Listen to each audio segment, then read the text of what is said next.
یہ قصہ ہے کچھ جوانوں کا جو اپنے دور کے ظلم سے بچ کر صرف اللہ پر بھروسہ کر کے ایک غار میں چلے گئے اور پھر ایک ایسی نیند میں چلے گئے جہاں وقت تم گیا۔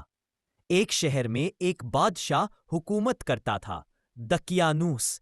وہ اپنے آپ کو خدا کہتا تھا اور لوگوں سے اپنی عبادت کرواتا۔ جو اللہ کا نام لیتا اسے سزا ملتی۔ لیکن کچھ جوان تھے جن کے دل اللہ کے نور سے روشن تھے۔ انہوں نے فیصلہ کیا، ہم شرک نہیں کریں گے، صرف اللہ کی عبادت کریں گے۔ وہ شہر چھوڑ کر ایک غار کی طرف چل پڑے۔ ان کا وفادار کتا کتمر بھی ان کے ساتھ تھا۔ غار میں انہوں نے اللہ سے دعا کی، اے رب ہمیں اپنی رحمت دے اور ہدایت عطا فرما۔ اللہ نے انہیں ایک گہری نیند میں ڈال دیا۔ 309 سال تک وہ سوتے رہے۔ دنیا بدل گئی لیکن وہ جیسے تھے ویسے ہی رہے۔ جب وہ جاگے تو سمجھا کہ بس چند گھنٹے گزرے ہیں۔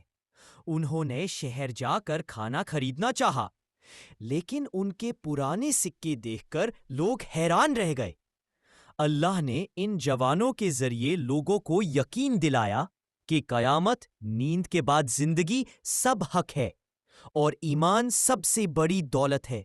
یہ تھے اصحاب کہف، وہ جوان جو اللہ پر بھروسہ کر ایک غار میں چلے گئے اور اللہ نے انہیں مثال بنا دیا۔ آج بھی اگر ہم صرف اللہ پر بھروسہ کریں تو وہ ہمیں ہر فتنے سے بچا سکتا ہے۔ یہ قصہ سورہ کہف میں قرآن کا حصہ ہے۔ ہر جمعہ سورہ کہف پڑھنے سے فتنوں سے حفاظت ہوتی ہے۔